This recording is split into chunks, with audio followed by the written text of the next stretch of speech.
Good morning. This is the second video I've done in 2 days. Yesterday I got the date wrong.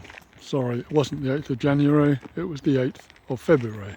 So today is the 9th of February. This is a bit of a pondering video. I'm thinking out loud, which is what I usually do on these videos, mainly because I don't know how to edit them. So I therefore try and get it right on the first take. Usually I don't, but I still put them out there.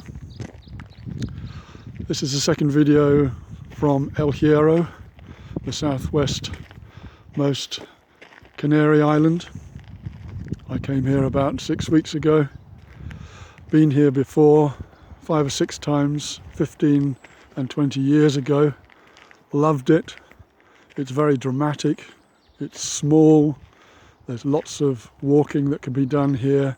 Very few tourists, and the only tourists that come here for the nature and for the walking, really.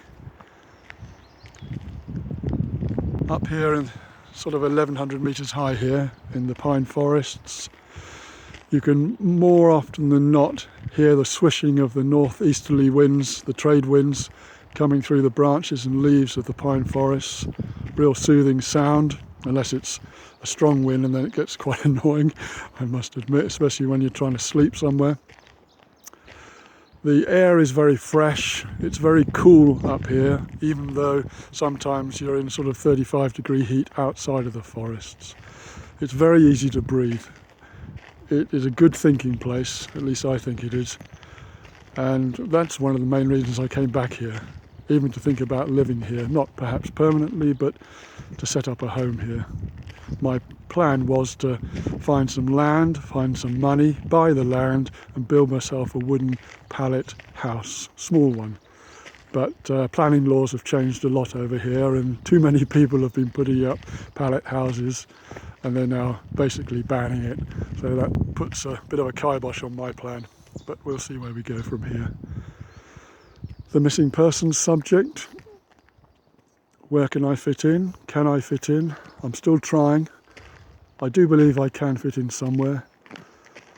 And as I was driving to this walking spot, and yesterday and many times, I thought about the energy that surrounds the missing persons phenomena, and whether one can tune into it and perhaps be a help in that rather etheric way, rather than perhaps the physical way of actually looking for people.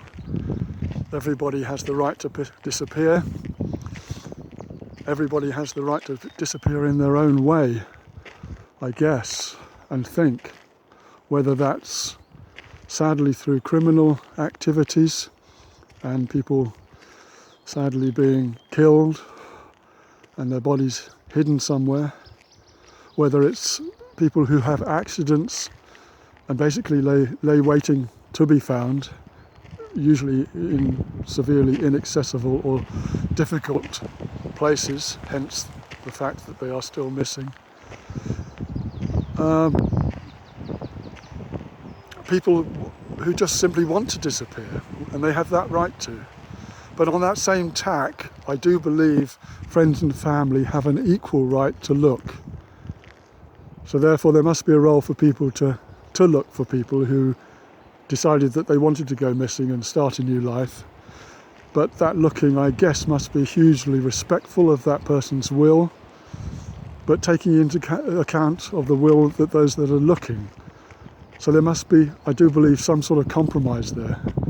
And I do believe somehow, perhaps not in all cases at the moment, but in some cases, we as a group of people can find that compromise and bring some sorts of resolution when people do decide they want to disappear and start up a new life.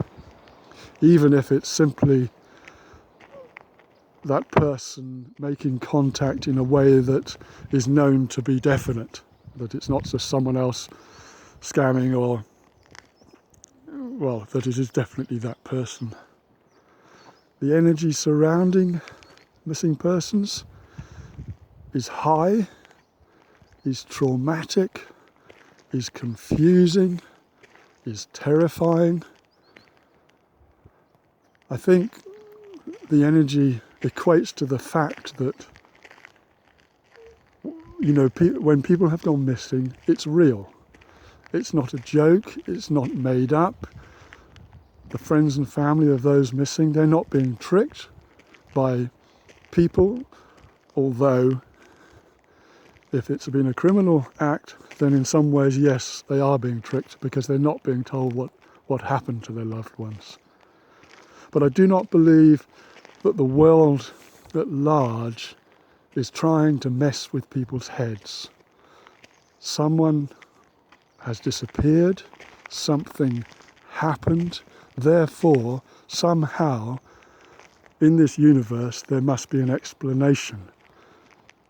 And I think, perhaps me talking like this, I'm trying to see if I can fit into that line of thinking, in that literally tuning in to the total reality that something has happened and asking the universe at large, which perhaps has the biggest say in anything that happens on this planet, to please help us find out what has happened to those that have gone missing.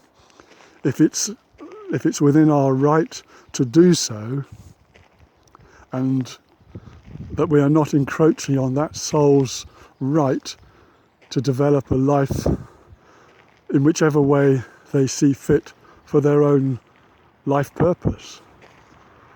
I think I've got a car coming up behind me, so I shall move over. I did think it was a walking path, but there you go. He waved.